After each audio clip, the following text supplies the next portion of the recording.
Que bênção a gente poder estar reunido em volta da palavra de Deus, para a gente ter uma escola dominical abençoada, cheia de conhecimento a respeito do Senhor. E é um privilégio a gente poder ter esse dispositivo para a gente poder, mesmo estando distante, estarmos reunidos.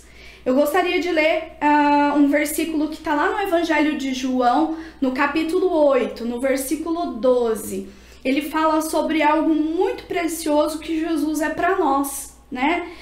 João 8,12 diz: De novo lhes falava Jesus dizendo: Eu sou a luz do mundo. Quem me segue não andará nas trevas. Pelo contrário, terá a luz da vida.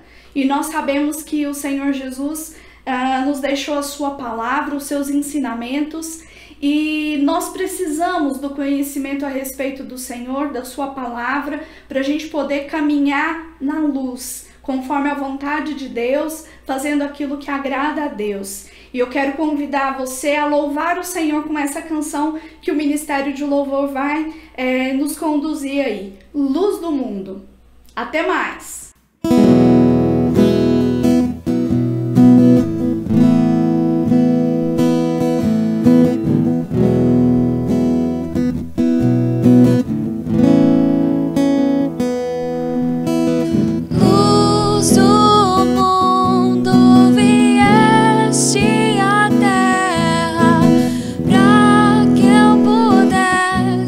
Te ver.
aqui.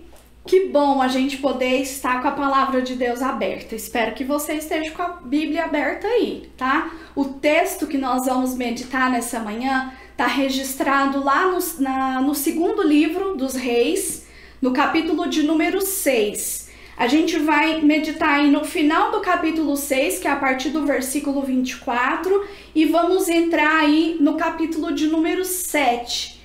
Segundo livro dos Reis, 6, de 24 ao capítulo 7, versículo 20, certo? Eu vou fazer a leitura e eu quero que você acompanhe aí se você tiver com a sua Bíblia. Diz assim a palavra do Senhor.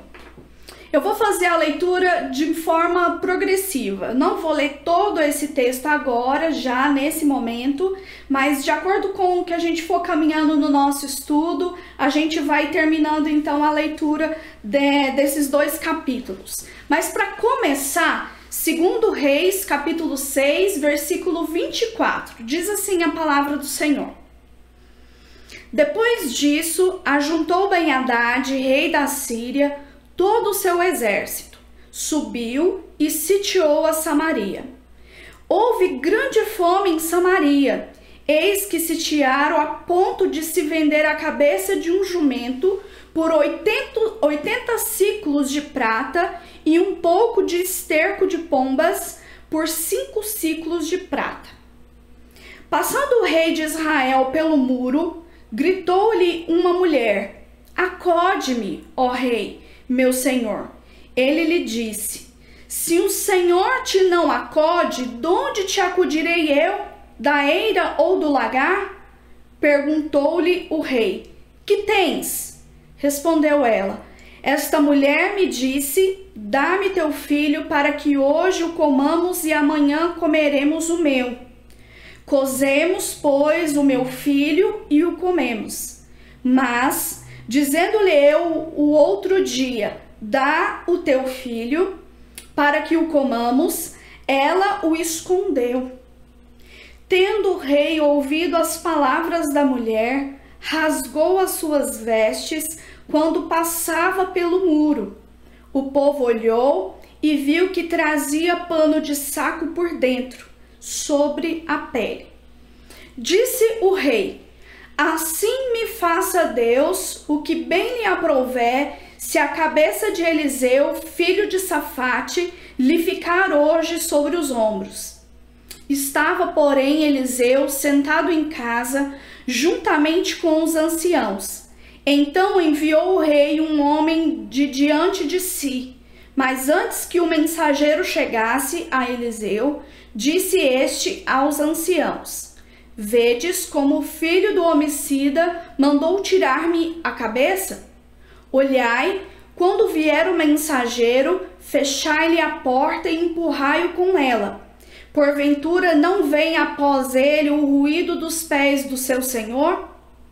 Falava ele ainda com eles, quando lhe chegou o mensageiro. Disse o rei: eis que este mal vem do Senhor. Que mais, pois, esperaria eu do Senhor?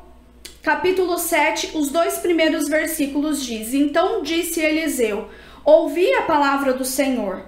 Assim diz o Senhor: amanhã, a estas horas, mais ou menos, dar-se-á um alqueire de flor de farinha por 1 siclo, e 2 de cevada por 1 siclo à porta de Samaria.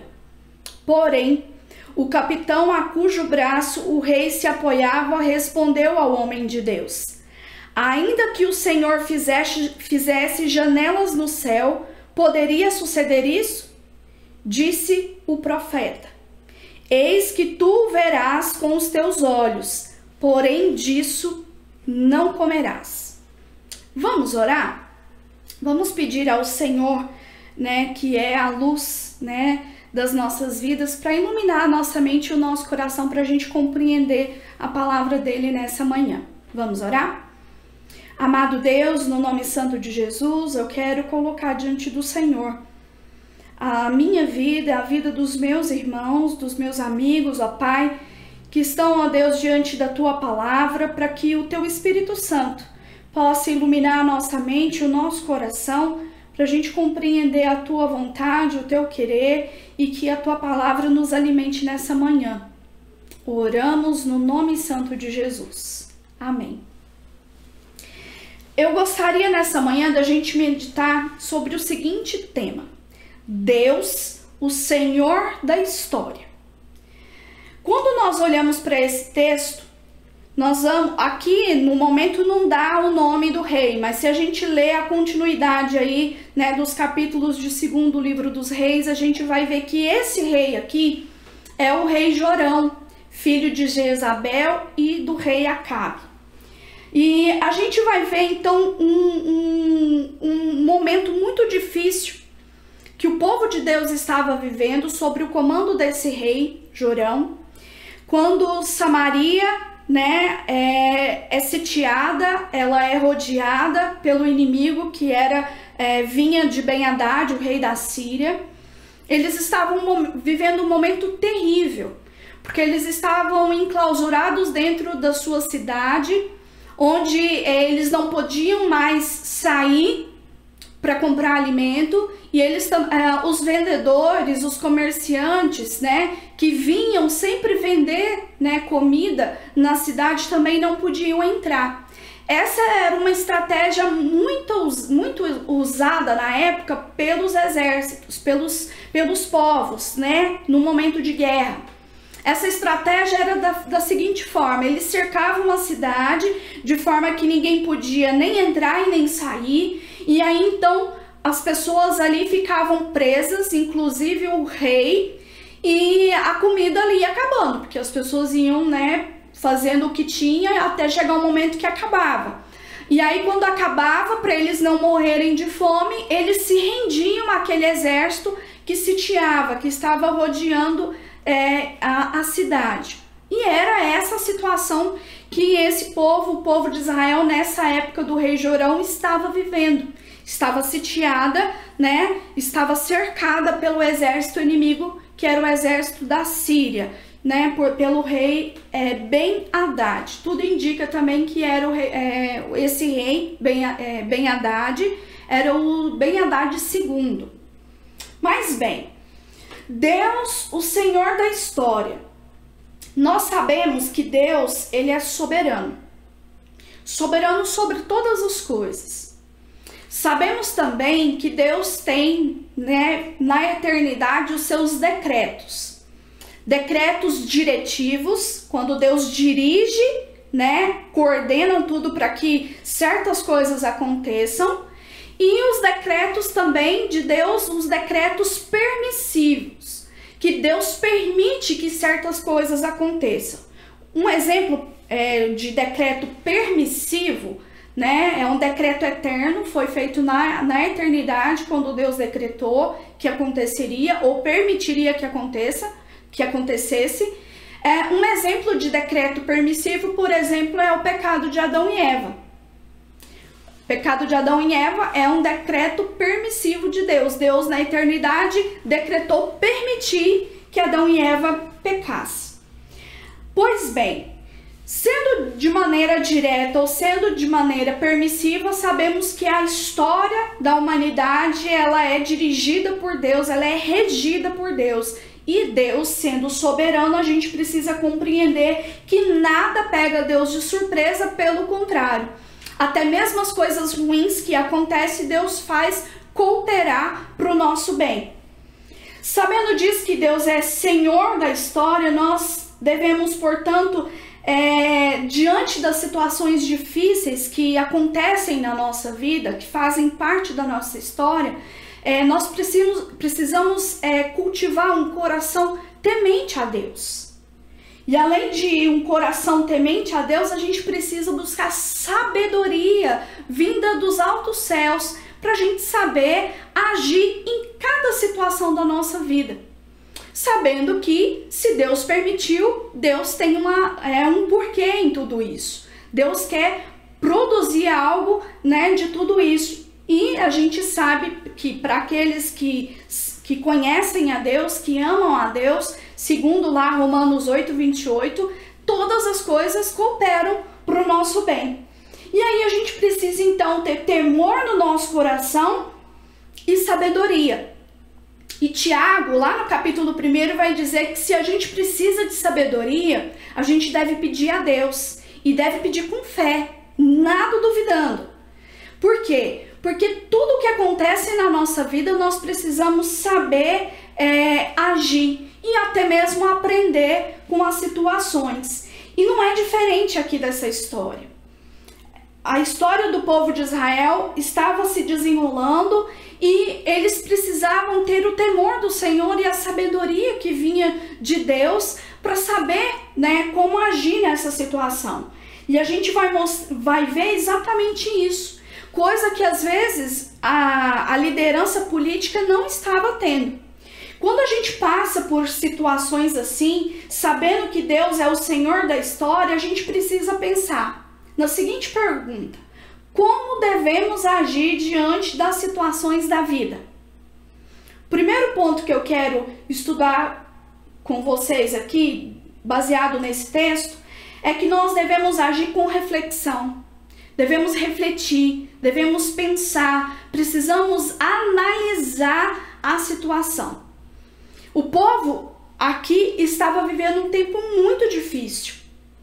E a gente lê o texto aqui, vai dizer que, por exemplo, a cabeça de um jumento, o jumento era um animal impuro. Primeiro, nem deveria se comer o jumento, e a cabeça era a parte mais indesejada. E o texto vai dizer que por 80 ciclos de prata estava sendo vendido uma cabeça de jumento.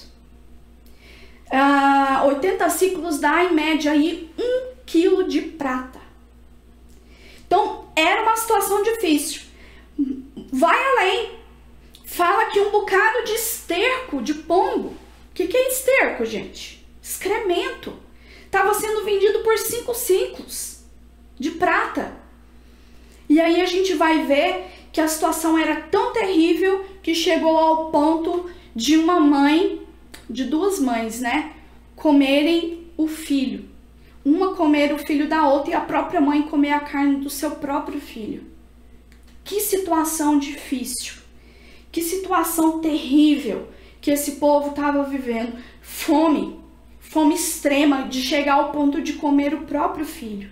Mas aí a gente fica pensando, isso já não tinha sido predito por Deus? Lá na lei do Monte Sinai, quando Deus dá a lei a Moisés, Deuteronômio capítulo 28, do versículo 47 ao 53, eu quero ler para vocês. Olha o que Deus diz a Moisés, o que aconteceria se o povo, né, se afastasse de Deus, deixasse de buscar a face de Deus e de obedecer às ordens de Deus. Olha o que diz.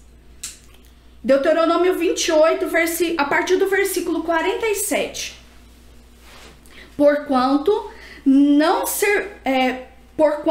serviste ao Senhor teu Deus com alegria e bondade de coração, não obstante a abundância de tudo, assim com fome e com sede, com nudez e com falta de tudo, servirás aos inimigos que o Senhor enviará contra ti. Sobre o teu pescoço porá um jugo de ferro, até que te haja destruído. Versículo 49. O Senhor levantará contra ti uma nação de longe, da extremidade da terra virá, com o voo impetuoso da águia, nação cuja língua não entenderás, nação feroz de rosto, que não respeitará o velho, nem se apiedará do moço. Ela comerá o fruto dos teus animais e o fruto da tua terra, até que sejas destruído. E não te deixará cereal, mosto, nem azeite, nem as crias das tuas vacas e das tuas ovelhas, até que haja consumido. Olha o versículo de número 52. Sitiar-te-á em todas as tuas cidades, até que venha a cair em toda a tua terra, os altos, até que venham altos e fortes muros em que confiavas, e te sitiará em todas as tuas cidades, em toda a terra que o Senhor teu Deus te deu. Olha o versículo 53. Comerás o fruto do teu ventre, a carne de teus filhos e de tuas filhas, que te der o Senhor, teu Deus, na angústia e no aperto com que os teus inimigos te apertarão. Gente, quando Deus deu a terra, né, de Canaã para o povo de Israel, Deus deixou muito claro que eles deveriam adorar um só Deus e deveriam servir a esse Deus com alegria e com amor. E como eu disse, Jorão, o pai dele era o rei Acabe, o rei mais cruel que o povo de Israel teve. A sua mãe, então, nem se fala. E Deus, então, vai cumprir, né, no mandato aí do rei Jorão, vai tirar das mãos, né, da descendência de Acabe esse reinado. Esse momento difícil que eles estavam vivendo era um momento de refletir. Não era por acaso que Deus estava permitindo aquela situação tão terrível. Eles deveriam refletir, eles deveriam pensar e eles deveriam analisar o que nós temos feito de errado. Essa terra não era para produzir leite e mel? Não era para a gente estar vivendo tranquilo? E aí a gente vai ver que é justamente o contrário. O versículo 30 vai dizer que o rei, né, quando ele ouviu aquela mulher, aquela mãe dizendo: olha, ontem eu comi o meu filho e hoje eu procurei o filho dela, porque o combinado foi esse, e ela escondeu o filho dela. Ele rasga suas vestes, ele está sobre o muro. É óbvio que não é igual ao muro aqui do Brasil, tá, gente? É um muro largo, tão largo que às vezes era construído casas. E ele ali em cima, ele rasga suas vestes. E as pessoas olham e veem que ele está com um pano de saco e cinza por dentro, encostado na sua pele. Significa que ele estava com o coração angustiado.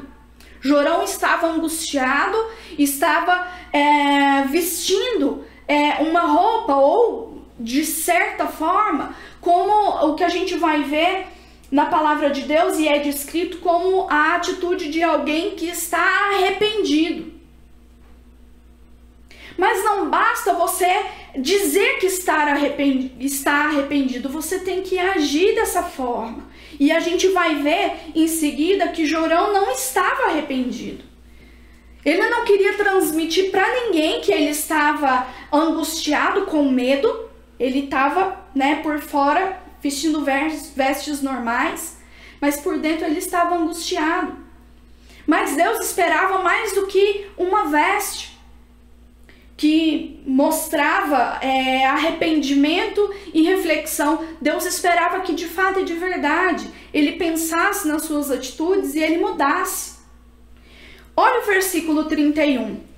Disse o rei: assim me faça Deus o que bem lhe aprouver, se a cabeça de Eliseu, filho de Safate, lhe ficar hoje sobre os ombros. Essa é a atitude de alguém que está arrependido dos seus erros? Eu acho que não. E olha o versículo 33, que é o último versículo do capítulo 6. Falava ele ainda com eles, quando lhe chegou o mensageiro e disse o rei: eis que este mal vem do Senhor, que mais, pois, esperaria eu do Senhor? O rei mandou um mensageiro para falar para o homem de Deus, que era o profeta Eliseu, dizendo o seguinte: tudo que está nos acontecendo é culpa de Deus. E como você, profeta, vai dizer para mim que essa situação ela pode ser revertida, sendo que o próprio Deus está lutando contra nós? Essa atitude não é de alguém que está refletindo na situação, está compreendendo, né, que precisa se arrepender e mudar de atitude. Não! Ele se revolta com tudo isso. Desde o começo, quando ele diz ali para aquelas mulheres, né, o que eu posso fazer por você? Se Deus não está te socorrendo, o que eu posso fazer? E aí então a gente vê o rei querendo eliminar, matar, decapitar o profeta de Deus, Eliseu. E aí ele vai ainda chegar ao extremo de dizer que a culpa de tudo aquilo era de Deus. Gente, temos vivido tempos tão difíceis, tempos assim, eu imagino que praticamente ninguém nunca viveu. Até o ponto da gente estar impedido de ir à igreja. E aí a gente vê os noticiários falando de uma nuvem de gafanhotos e tudo mais. Para um pouco. O tempo que nós estamos vivendo, a situação que nós estamos vivendo é tempo de reflexão.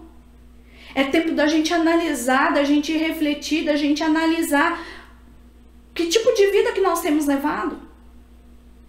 Precisamos consertar algumas coisas. Enquanto o mundo capitalista estava a todo vapor, às vezes a gente não tinha tempo nem para os nossos filhos. Não tínhamos tempo de parar e ler a palavra de Deus. Não tínhamos tempo de, no meio da semana, ir numa reunião de oração. E mais, quando tínhamos todo o tempo, ou a oportunidade, a oportunidade, não fazíamos questão. Até arrumávamos desculpa.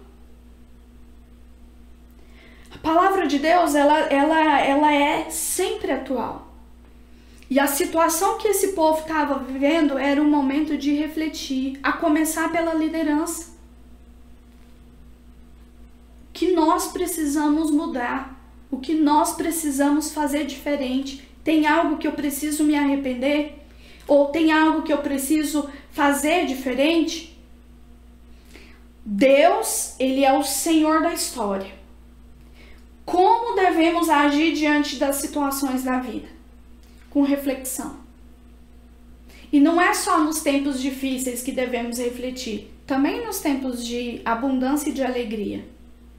Mas a gente sabe que nos momentos difíceis é os momentos mais agudos que nós precisamos realmente refletir.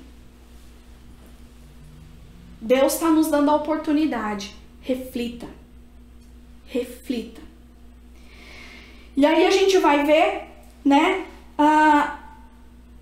o desenrolar da história. E aí eu vou continuar lendo aqui para a gente compreender. Olha, quando o rei Jorão manda o seu servo lá, né, o comandante, ir lá conversar com o profeta de Deus, ele chega e diz o seguinte: ó, o rei me mandou te dizer: eis que este mal vem do Senhor. Que mais, pois, esperaria eu do Senhor? O profeta Eliseu vai dizer, versículo 1 do capítulo 7, então disse Eliseu: ouvi a palavra do Senhor. Assim diz o Senhor: amanhã, a estas horas, mais ou menos, dar-se-á um alqueire de flor de farinha por um ciclo, e 2 de cevada por um ciclo, à porta de Samaria. Como nós devemos agir diante das situações da vida? Primeiro, com reflexão. Segundo, com fé na promessa de restauração que vem de Deus. Deus, através do profeta Eliseu, estava dizendo que iria restaurar a nação de Israel e aquele momento difícil que eles estavam vivendo em um dia. Em um dia. E o profeta Eliseu diz, assim diz o Senhor. Não era o Eliseu que estava dizendo, era Deus que estava dizendo. Deus estava dizendo o quê? Que amanhã, a essa hora mais ou menos, as coisas vão voltar ao normal. As pessoas vão voltar a ter comida. As pessoas vão voltar a sua vida ao normal. O nosso inimigo vai cair por terra e a gente vai poder sair de dentro dessa cidade e correr atrás de tudo aquilo que está nos faltando. Mas aí a gente vê o comandante aí duvidando. Versículo 2: porém o capitão, a cujo braço o rei se apoiava, respondeu ao homem de Deus. Gente, pensa na situação. Olha o que ele diz: ainda que o Senhor fizesse janelas no céu, poderia suceder isso? Ele duvidou que Deus poderia restaurar aquela situação, que Deus era poderoso o suficiente para reverter tudo aquilo que estava acontecendo de ruim em algo bom. E aí então o profeta diz o profeta, e disse o profeta: eis que tu o verás com os teus olhos, porém disso não comerás. Diante das situações da vida, nós precisamos agir com fé na promessa de restauração que vem de Deus. Gente, nós sabemos que para o homem muitas situações são impossíveis, mas para Deus não é. Deus é soberano, Ele é o Senhor da história, Ele tem todo o poder e Ele pode reverter as situações. Deus estava usando o profeta Eliseu naquele momento para confortar o coração do rei através daquele capitão, e aquele capitão não acredita. Ele diz: se Deus abrisse as janelas do céu, isso seria possível? E nós sabemos que Deus, Ele não abre só as janelas do céu. Deus abre as comportas e Ele derrama bênção sem medida. Sem medida. Deus pode restaurar. Quando às vezes a gente ouve, né, as notícias e a gente vê uma previsão ruim, nós sabemos que as previsões, elas são baseadas naquilo que o homem pode. Mas nós que servimos a Deus e somos crentes no Senhor Jesus, devemos colocar a nossa fé em prática e devemos crer que Deus pode restaurar. Creia na restauração que vem de Deus. Não estou dizendo que vai ser do dia para a noite, não estou dizendo que vai ser fácil, mas Deus é poderoso e se Ele quiser, Ele vai reverter essa situação. Deus vai nos restaurar. Creia nisso. Não se dê por derrotado. Não entregue os pontos. Confie em Deus. Ele é o Deus do impossível. E aí a gente vai ver que Deus usa... Ele mesmo faz o exército cair.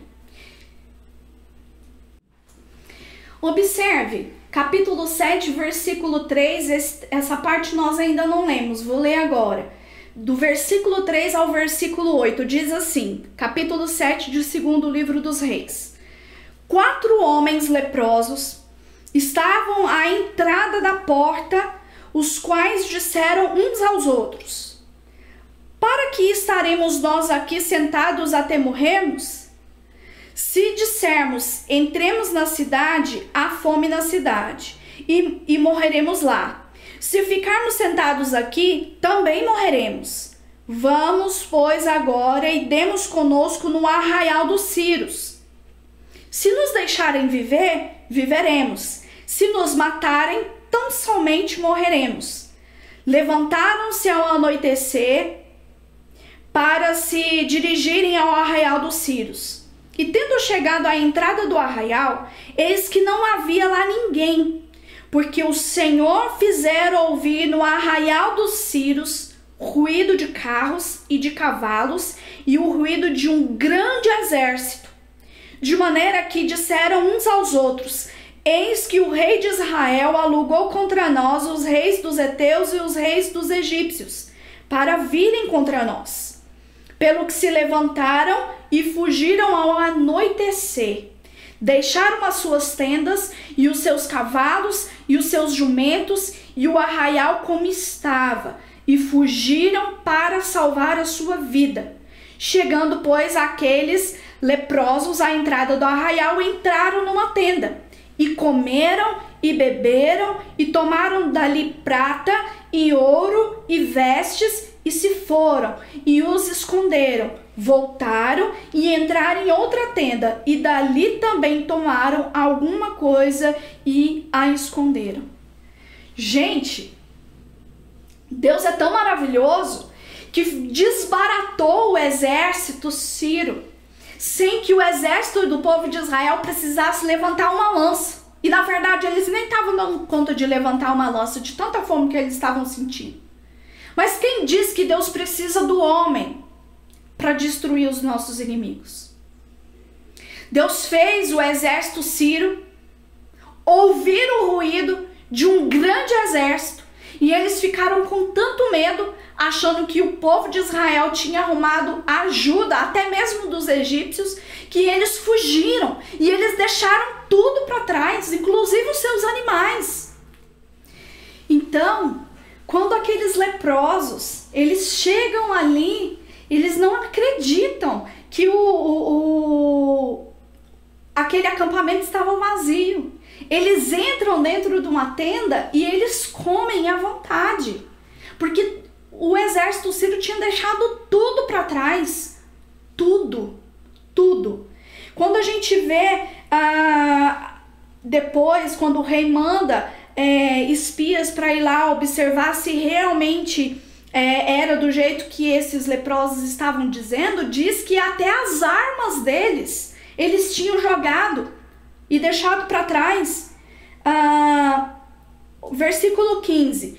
Foram após eles até o Jordão, e eis que todo o caminho estava cheio de vestes e de armas que os sírios, na sua pressa, tinham lançado fora.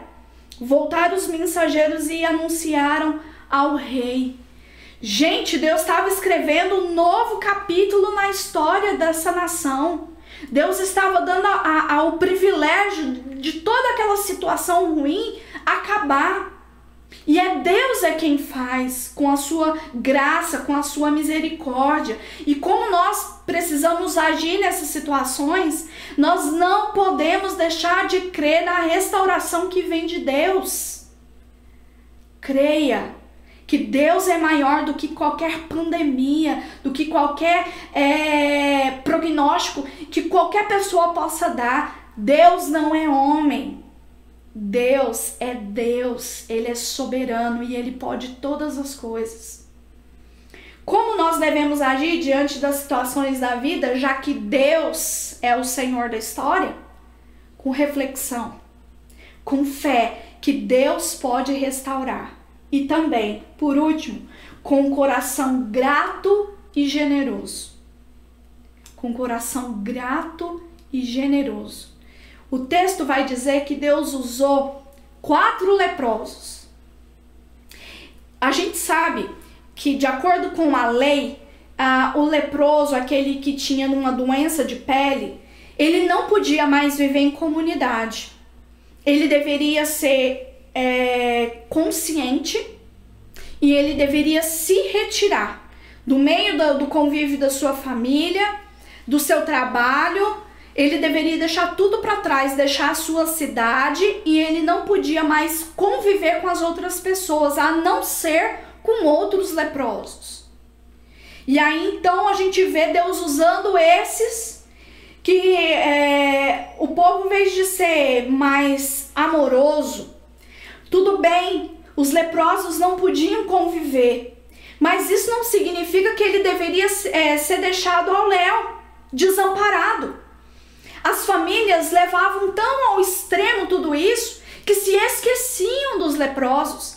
Eles se tornavam pessoas que mendigavam, que viviam da ajuda dos outros, e se os outros esquecessem deles, eles morreriam de fome. Se o povo em Samaria estava passando fome, imagina a situação desses leprosos que dependiam da caridade da população daquela cidade. E aí eles pensam o seguinte: se a gente entrar na cidade de Samaria não vai adiantar nada, porque eles também estão passando fome. Se a gente vai ficar aqui, a gente também vai morrer. Vamos então até o exército lá, o acampamento dos sírios. Se eles nos deixarem viver, viveremos. Se eles nos matar, tão somente morreremos, porque de qualquer forma eles morreriam, né? E aí o que eles fazem? Eles vão. Deus usa pessoas que estavam renegadas, pessoas que estavam desamparadas, não só por causa da fome, mas também por causa da sua doença. E Deus usa esses homens para restaurar a sorte, restaurar a nação, né, a população ali de Samaria. Deus, ele pode usar quem ele quiser. E a gente começa a observar que o coração de alguém que é leproso, ou o coração de uma pessoa que era doente de lepra, ele já era generoso porque ele não lutava para ficar no meio da sua família. Ele abria mão de tudo isso. Era começar nele. Ele saía da sua casa, ele saía do meio da sua família, ele saía da cidade. Porque era uma lei, mas também porque ele amava a sua família. Hoje nós temos vivido tempos difíceis, que quem, por exemplo, fica doente aí, pega o vírus, né, da Covid-19, ele tem que ficar em isolamento. Por quê? Porque é transmissível, altamente transmissível. Só que a gente vê pessoas que não têm carinho e cuidado nenhum. Porque às vezes sabe que está infectado e não deixa de conviver com as pessoas. Ou às vezes não está doente, mas não está nem aí, não se cuida. Volta para casa, não faz a higiene, não cuida das roupas, não cuida de nada. E correndo o risco de levar o vírus para sua casa e contaminar sua família. A generosidade desses leprosos já começava pelo fato deles saírem mesmo do meio da sua família, porque eles estavam doentes, mas não significava que a sua família também precisava ficar. E Deus usa esses, né, para restaurar a situação e reverter todo aquele quadro de fome que Samaria estava vivendo. E a gente vai ver, gente, que generosidade não depende da minha relação com o próximo. Observe o versículo de número 9. Então disseram uns aos outros, isso são os leprosos, tá? Não fazemos bem. Este dia é dia de boas novas e nós nos calamos. Se esperarmos até a luz da manhã, seremos tidos por culpados. Agora, pois, vamos e anunciemos à casa do rei. Eles chegaram à conclusão de que aquilo que eles estavam comendo, toda aquela abundância, não podia ficar só para eles. Eles tinham que compartilhar. E saiba que generosidade não tem a ver com o próximo. Tem a ver com o seu próprio coração e o seu relacionamento com Deus. Porque se aqueles leprosos se lembrassem de toda a dificuldade que eles passavam, e até mesmo fome por falta da caridade do povo, eles não seriam generosos. Eles não lembrariam do povo lá em Samaria que estava morrendo de fome. Eles diriam, ótimo, agora é hora da gente se vingar, temos com abundância, e eles não têm nada, porque eles acham que ainda estão sitiados. Nós somos os únicos que sabemos que o exército sírio, fugiu. Mas não, eles disseram o quê? Este dia é dia de boas novas. E nós não podemos esperar mais nenhum momento. Porque quando a gente está com fome, às vezes a gente não consegue nem esperar o almoço ficar pronto direito, de tanta fome. Agora você imagina, as pessoas estavam morrendo de fome. E eles falaram, a gente não pode esperar nem o dia amanhecer, vamos logo. Vamos compartilhar essas boas novas. Isso é fruto de um coração que se relaciona com Deus, que tem intimidade com Deus. E quando nós temos intimidade com Deus, nós somos generosos com o nosso próximo. Mesmo que esse próximo não seja generoso ou não seja bondoso conosco. Situações assim na vida devem nos fazer refletir, deve fazer a gente ter esperança, fé na restauração que vem de Deus e deve tornar os nossos corações gratos e generosos. Você é grato por aquilo que você tem? Às vezes a gente só lembra de agradecer ou de tanto que aquilo faz falta quando acaba. Seja grato. E se ainda você tem, seja generoso, seja bondoso. Os leprosos vão, anunciam ali e olha só o que acontece. Versículo 10. Vieram, pois, e bradaram aos porteiros da cidade e lhes anunciaram dizendo, Fomos ao arraial dos Círios, e eis que lá não havia ninguém, voz de ninguém, mas somente cavalos e jumentos atados e as tendas como estavam. Então os porteiros gritaram e fizeram anunciar a nova no interior da casa do rei. Levantou-se o rei de noite e disse aos seus servos: agora eu vos direi o que é que os sírios nos fizeram. Bem sabem eles que estamos esfaimados. Por isso, saíram do arraial a esconder-se pelo campo, dizendo: quando saírem da cidade, então os tomaremos vivos e entraremos nela.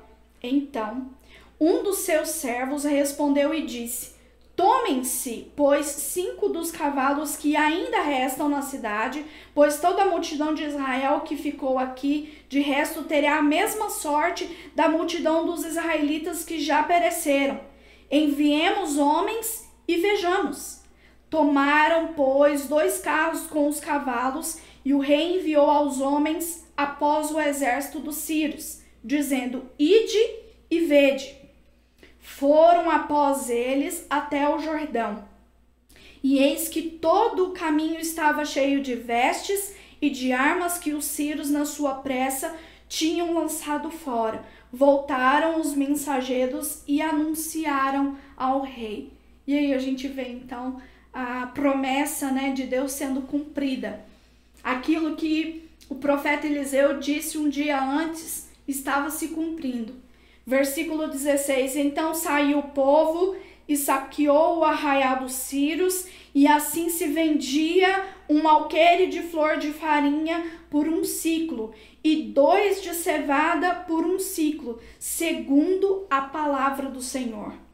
Dera o rei a guarda da porta ao capitão, em cujo braço se apoiara, mas o povo o atropelou na porta e ele morreu. Como falara o homem de Deus o que falou quando o rei dissera a ele.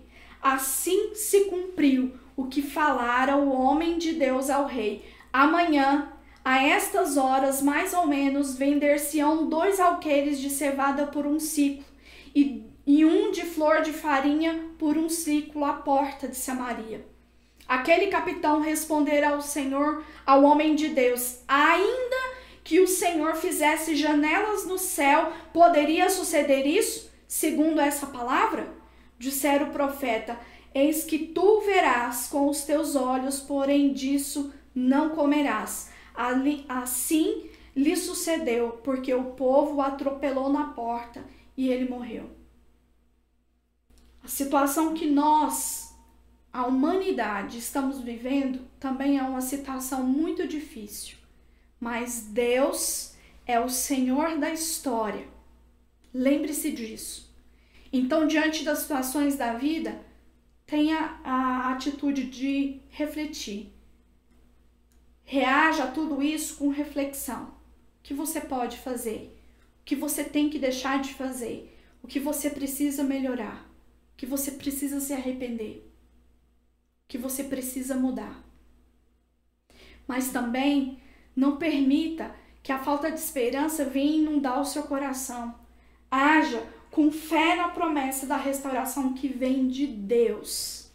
Que vem de Deus. E que diante das situações da vida, independente do outro, do próximo, seja grato a Deus e seja generoso para com o próximo. Que Deus nos ajude e nos capacite a viver esse tempo e agir de maneira sábia, com temor dentro dos nossos corações e com sabedoria. Em nome de Jesus. Que Deus possa ter falado ao seu coração, assim como Ele falou ao meu. E que Deus possa continuar ainda falando ao seu coração. Não se esqueça que logo mais às 10 horas da manhã a gente tem um encontro com as crianças. Então coloque seu pequeno aí na frente da TV e vamos cultuar a Deus e aprender do Senhor. Combinado? Às 10 horas, a escola bíblica com as crianças. E logo mais, às 7 horas da noite, nós temos o culto de louvor e adoração a Deus com o reverendo Gessimar. Então, até mais. Que Deus abençoe.